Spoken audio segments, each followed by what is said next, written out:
Welcome back to the conclusion of the interview with MC Laubscher. Today we're going to be discussing his failures and the lessons that he learned. Also, who provides what in a partnership? MC provides some very interesting comments about this very topic. Welcome to this edition of Peak Performers Podcast with your host, Thor Conklin. Thor will be sharing the necessary tools, strategies, and psychology you'll need to become a peak performer in any area of your life or business. Thor Conklin here. We give you the tricks, the tips, the tools, the strategy, the technology, and the psychology peak performers use in order to get more done and execute at the highest level. If you know what to do but struggle with getting it all done, or simply want to raise your game to the next level, this podcast is for you. Sit back and enjoy. You mentioned earlier that, besides the successes, you've also had the failures, and the smart man learns from his failures. What are some of the lessons that you've taken away? Oh boy, there's a couple. I've been through the hard school of knocks. I definitely look at, there's a couple of lessons that I've learned through the years. The first one is, if I look back at my sports days, and my career ended a little bit prematurely at a point where it was really starting to take off. But what I learned from that, being an athlete, I was also always just so focused on goals and the next thing and the next thing. So you would hit a goal and, okay, what's next? All right, I got to do this. This is my next step. This is where I need to go. And I think the lesson that I learned from that too is to appreciate and live in the moment and celebrate the moment.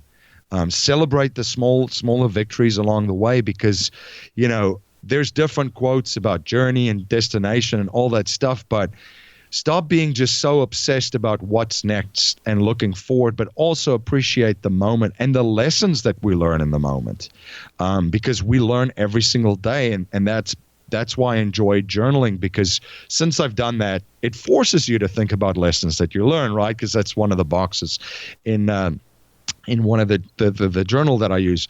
But so learn lessons in the moment, learn them every day, learn them weekly, learn them monthly, celebrate the small victories. The other thing too is when you build teams around you, really, really interview and screen people. Don't just, and I see this, I've made this mistake, but I see this with other entrepreneurs and investors too, because here's one thing that Thor, is to create and be successful in anything involves a paramount amount of your energy and your time and your effort. So there's no shortcuts. So when hiring and interviewing team members too, there's no shortcuts to that. You're not going to walk into an investor or an entrepreneurial meetup or one referral from someone and now all of a sudden you have a teammate or someone that's part of your team or an advisor. You really have to find out if they're aligned with you in principles and values, what their vision is, what their goals are. I think that's another lesson that I learned is, you have to have people that's part of your team too, that's aligned with your vision and your goals. I mean, it's so important to have that as well. You can't be pulling in different directions. So team, very, very important. And to be honest, I am still learning about building teams in this amazing world that we're living in. I'm building a virtual team, which is a different challenge in and of itself because it's not face to face. So I still learn daily and every day because obviously there's different cultural experiences now too if we have a virtual and global team. So it is a skill. And leadership is a skill too. I'm still involved with the sport that I used to play, rugby and coaching and so forth. And so you're a leader in that capacity. So it really you learn a lot from being a leader, and what skill set it requires to inspire other people to have them want to become, number one, the best versions of themselves in their unique and special capacity and contribute to your team. And the other thing that I would say too is a huge part of my business philosophy when you look at any endeavor or any opportunity is and a lot of folks will hear this and say, okay, MC, of course, but everybody around the table, when there's an opportunity or a business or a transaction, there needs to be a win-win-win for everybody around that table and value exchanges around that table. And I think when you analyze an opportunity or an investment or any relationship, you need to sit back and do a quick, it's very, very easy. Look at all the value that's being exchanged. How is it exchanged? Make sure that there's equally distributed. Everybody wins around that table, and all the interests are aligned. And that's what I've learned is the secret to just a successful business venture, opportunity, team or partner in your business. And then, like I said, it may sound self-explanatory, but how many examples can you think of it where, even if you go in and meet with another advisor, and it doesn't even necessarily to be in your wealth. It could be in other areas as well. But make sure that value is equally exchanged, and everybody wins around the table. You talk about teams. A couple months ago, I did an episode on the show, and it was called "Who's in Your Boat?" And it was a analogy or a metaphor of a rowboat. And some of the team members are sitting there and they're rowing with you and everything's great.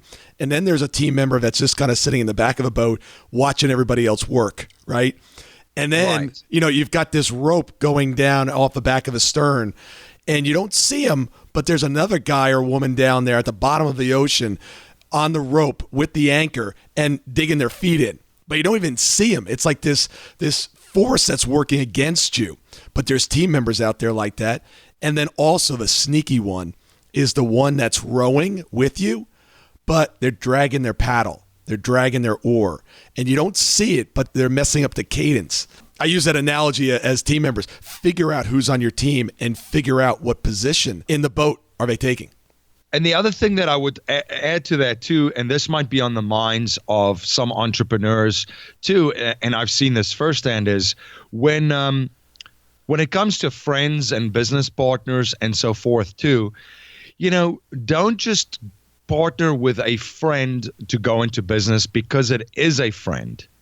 Look at the different skill sets. And listen, I have seen very, very successful business relationships and entrepreneurial ventures between friends because they had complementary skill sets.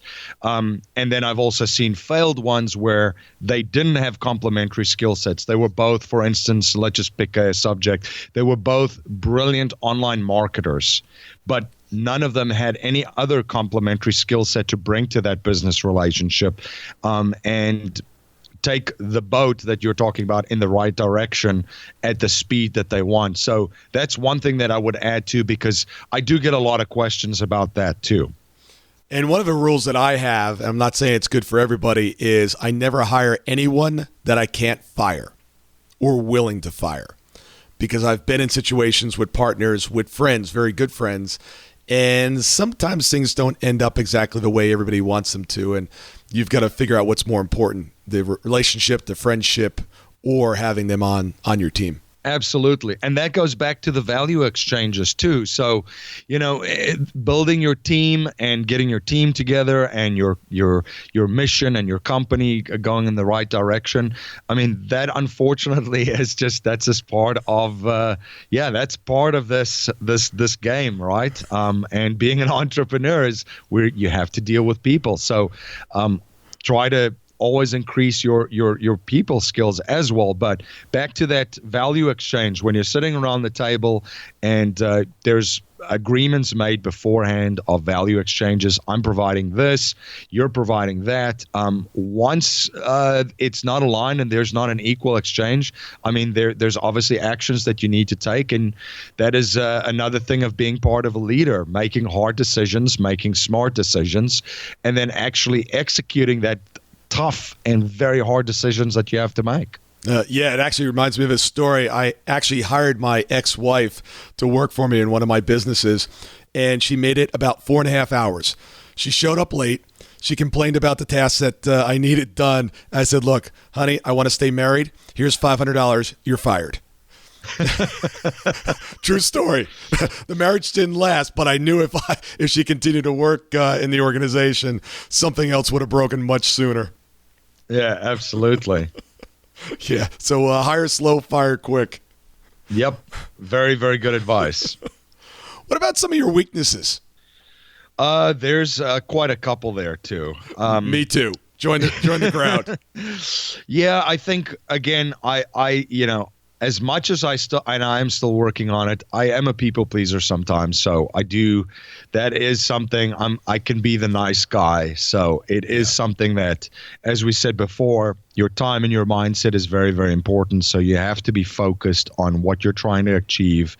I think time management is still a struggle of mine. I have gotten a lot better over the years, but there's still areas that I can improve in, because there's just so many hours in one day and so many things that you need to do. So how to do them. And I think the other one, and this is very, very important, as an entrepreneur, when you start to create something, you kind of feel that you have ownership over it, right? It's sometimes tough for you to ask for help and pass and delegate things onto other people, because you've started this and you've done this, etc. And this is in the beginning stages of that transition of where there's growth, and now I've got to bring in help and I've got to get a team. And it's so, so important to be able to do that. Even though I've become better and better over time to do this, I still find myself in situations where at the end of the day, when I write down my notes and I reflect in the day, I said, well, MC, why did you do that? That is not the highest and best use of your time to take this forward, your mission, and serve as many people as you possibly can and provide value for others. In able to do that, you needed to delegate that task as well and outsource that or try and find that. So what I try to do to combat that, because I know it's a weakness of mine, is I have a list of activities and tasks. And it's the automate, delegate, or eliminate, right? Strategy, where I go through them and say, can I automate that? If I can't automate that, can I give that on to someone else? And if I can't do either of those, I look at the value that activity actually brings. And if it doesn't add anything and it's just something that we put in there to be busy, then it's gone. And I have become so much more efficient and productive and stayed on task of doing that. So I think that's a big those are some of my weaknesses. Yeah, so many clients suffer with that. I've got to do it. I've got to get it done. And that will prevent you from moving to the next level. I always like to discuss the differences between entrepreneurs, business owners, and investors. Many entrepreneurs think that they're entrepreneurs, when really they just have a job. They've created a job for themselves. And some think they're business owners. Well, business owners don't work in the business. They own the business. I own Google and I own Apple. I don't show up at work. I own a piece of those companies through their stock, but somebody else is there every day running my company. It's a mindset. And look, we all suffer with that. If it's going to get done, I'm going to do it. I can do it better, all that stuff. You got to learn how to say, hey, I need help. You've got to build a team around you. I trained with the Navy SEALs last year, and that was one of the biggest lessons I walked away with. You cannot get through the training trying to do it yourself. You need an entire team. We're lugging 300 pounds up this mountain on a stretcher, and there's 6 of us. At some point, one of our team members had nothing. They were just carrying themselves up the hill. And then others had to carry his weight, his backpack, his sandbag. It's got to ebb and it's got to flow. There's got to be times where you just say, I can't do it myself. I need help. It's so important. And, Robert Kiyosaki I look at him as a mentor, someone that I followed for over 20 years and read all of his books and followed everything that he's put out. And I was a Rich Dad coaching student at one stage too. And he discusses the cash flow quadrant. And on the left side of the quadrant is the E and the S, and on the right-hand side of this is the I and the B, or the B and the I. And for listeners that are not familiar with it, the E is the employee, the S is the self-employed, and then the B is the big business and business owner, and the I is the investor. And I think this is a great tool for entrepreneurs out there to really evaluate what you really are and then determine of what you need to do to go to the next level. Obviously we know what an employee is, still working in a company, and there's nothing wrong with an employee. Absolutely. If you're there are some, hey, the guys that with number 3, 4, 5, 6, all the way up to number 50 at Facebook, I think they're doing pretty well. So those guys, being an employee, there's nothing wrong with that. What you need to do when you're an employee is try and figure out how you can go to the I, for instance, become an investor, invest in real estate on the side, as they call it these days, your side hustle. Because Thor, I deal with clients that they have really, really great jobs. They're executives in big Fortune 100 companies, and they love what they're doing. They love what they're doing, and they don't want to be an entrepreneur, but they also want to be. They're crossing over into the investor side of it, and that's their financial freedom. Because at a certain stage, they're going to stop doing what they're doing, and then they're going to cross over and have that monthly cash flow coming in. And then the S is the self-employed. Do you just have a job? Do you just own your job?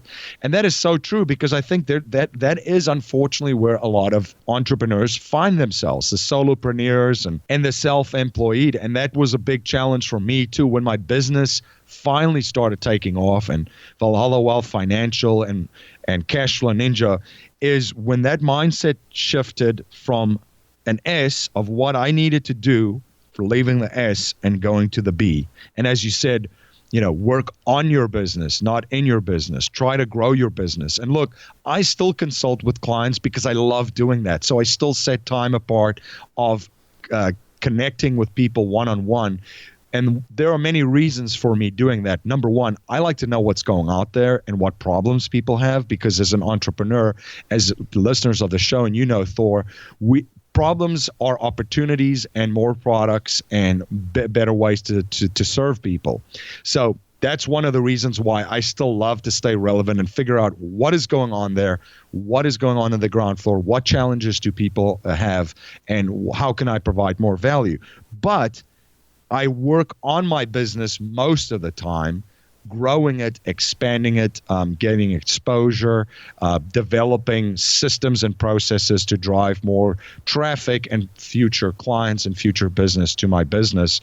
And then obviously the investor side of it too, as you mentioned before, with your example of Google and Apple being invested and being a shareholder and stockholder in those companies. There are folks going every day working for you in those businesses to try and make sure that those companies are profitable, that you get to participate in. Yeah, absolutely. Business is all about meeting somebody's needs, wants, and desires and solving their problems. That's all it is. Right. Well, tell Peak Performance Nation how they can get a hold of you and some of the stuff that you're currently doing. Yeah, so my primary platform, and this is easier to spell maybe, is cashflowninja.com is my podcast. And what the show is all about is I bring on some entrepreneurs, investors, best-selling authors, great guests to talk about income streams, sharing their journey and their knowledge. We have people on there that talk about real estate. We have people talking about how to cash flow gold and silver, how to create cash flow from sustainable offshore agriculture like coffee farms and even aloe vera farms in Latin America. So we have great Bitcoin. We cover Bitcoin, digital currencies, paper assets. So that's cashflowninja.com if that's something that you're interested in. ValhallaWealth.com is my wealth management firm.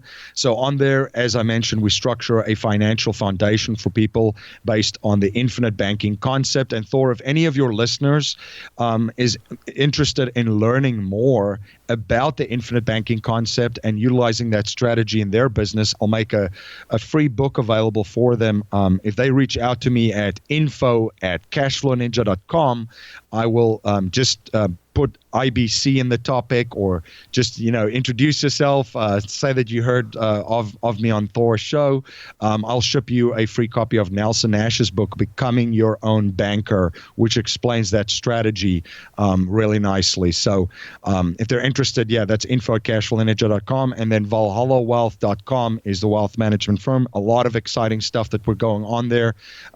Besides setting up the strategy for you, there are masterminds that are in the work, connecting you with resources and partners to help you invest in real estate, to help you invest in agriculture, to help you invest in other paper assets. So if you're interested in any of that, please check us out. Awesome. Thank you very much. That's a great offer. It was funny. I was listening to your podcast the other day, and I saw the episode with Jim Rogers.